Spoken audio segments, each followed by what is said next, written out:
নমস্কার বন্ধুরা, তোমাদের সবাইকে অনন্যা এডুকেশন ইউটিউব চ্যানেলে স্বাগত জানাচ্ছি। আজকে আমি মোবাইল ফোনের ভালো মন্দ বিষয় নিয়ে একটি প্রবন্ধ রচনা নিয়ে আসছি। তো চলো ভিডিওটা শুরু করি। ভূমিকা: আধুনিক সভ্যতার বিজ্ঞানের সাম্প্রতিকতম আবিষ্কার মোবাইল ফোন। আজকের দিন প্রায় প্রত্যেক মানুষই মোবাইল ফোন ব্যবহার করে থাকে এবং মোবাইল মানুষের জীবনের একজন চলার সাথী ও সঙ্গী হয়ে গেছে। মোবাইলের উপর মানুষের এতটা নির্ভরশীল হয়ে গেছে যাকে ছাড়া মানুষ অচল হয়ে পড়ে। মোবাইল ফোন আমাদের জীবনে অনেক কাজকে সহজ করে দিয়েছে, কিন্তু মোবাইল আমাদের জীবনের অনেক কাজকে সহজ সরল করে দিলেও কোনো জিনিসের যেমন ভালো দিকও আছে তেমন তার খারাপ দিকও আছে। তাহলে আমরা দেখে নেব মোবাইল ফোনের ভালো দিক। মোবাইল ব্যবহারের বহু ভালো দিক আছে।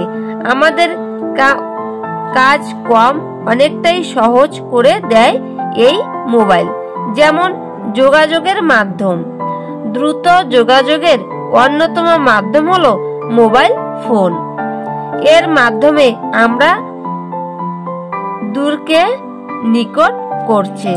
এখানে আমরা দুবার হয়ে গেছে। এর মাধ্যমে আমরা দূরকে নিকট করেছি। তার পরের পয়েন্টটি দেব ইন্টারনেটের মাধ্যম। ইন্টারনেটের মাধ্যম। আজ আমরা আমাদের মোবাইলের মাধ্যমে পুরো 24 ঘন্টা ইন্টারনেটের সাথে সংযুক্ত হয়ে থাকতে পারছি। এর মাধ্যমে আমরা ইমেল সহ বিশ্বের যে কোনো বিষয় তথ্য সংগ্রহ করতে পারি। তার পরের পয়েন্টটি দেব চিত্ত বিনোদনের মাধ্যম। মোবাইল ফোন মানুষের চিত্ত বিনোদনের চাহিদা পূরণের মাধ্যম হিসেবে কাজ করে। মোবাইল ফোন গান শোনা, ভিডিও দেখা, ছবি তোলা, খেলা ইত্যাদি মাধ্যমে মানুষের চিত্ত বিনোদনের চাহিদা পূরণ হয়। তার পরের পয়েন্টটি দেব জিপিএস। আজকাল প্রত্যেক মোবাইলের মাধ্যমে জিপিএস এর সুবিধা দেওয়া আছে। এই জিপিএস এর মাধ্যমেই আমরা মোবাইল থেকে যে কোনো জায়গা, রাস্তা, হোটেল ইত্যাদি খুঁজে পেতে পারি। এছাড়াও মোবাইলের মাধ্যমে আমরা শিক্ষা, গবেষণা, অনলাইন শপিং, খবর, লাইভ টিভি, মোবাইল ব্যাংকিং সেবা ইত্যাদি কাজও আমরা করতে পারি। তার পরের পয়েন্টটি দেব মোবাইল ফোনের মন্দ দিক। মোবাইল ফোনের ভালো দিকটা যেমন আমরা দেখেছি, এবার দেখব মোবাইল ফোনের মন্দ দিক। প্রযুক্তির দ্রুত উন্নয়নের ফলে মোবাইল ফোন অতি প্রয়োজনীয় জিনিস পরিণত হয়েছে। এর হাজারো উপকারিতা থাকলেও অপব্যবহার সেভাবে বেড়ে চলছে। তাতে যেন মোবাইল ফোনের মন্দ দিকের পাল্লাই দিন দিন ভারী হচ্ছে। যেমন আমরা এখানে পয়েন্ট দিয়ে লিখেছি।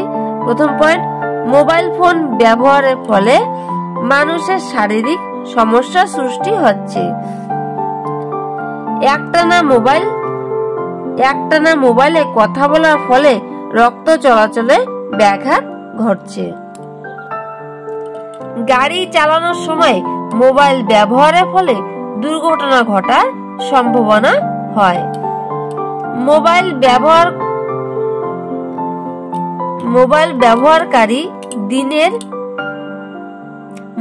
ব্যবহারকারী দিনের বেশিরভাগ সময় মোবাইলে কাটিয়ে মূল্যবান সময় নষ্ট করছে। বিশ্ব স্বাস্থ্য সংস্থা WHO এর মতে মোবাইলের ব্যাপক প্রচলনের ফলে বহু প্রজাতির পাখি বিলুপ্তির পথে আজ।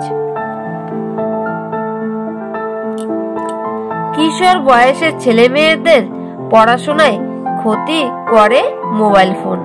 তারপরে পয়েন্টে দেখবো আমরা উপসংহার। আমরা মোবাইলে ভালো দিক মন্দ দিক দেখেছি, এবার দেখবো উপসংহার। আসলে কোনো জিনিসের অতিরিক্ত ব্যবহার ভালো নয়।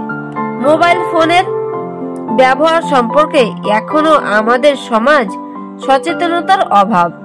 বর্তমান সরকার আইন করেছে যে গাড়ি চালানোর সময় মোবাইলের ব্যবহার করা যাবে না, আইন ভাঙলে জরিমানা। এই নিয়মের উপর বেশিবার জোর দিতে হবে। তো বন্ধুরা, ভিডিওটি যদি ভালো লাগে তো লাইক এবং শেয়ার করে দিও। আর আমার চ্যানেলটি প্রথমবার ভিজিট করে থাকলে চ্যানেলটি অবশ্যই সাবস্ক্রাইব করে আমার পাশে থেকো। ধন্যবাদ।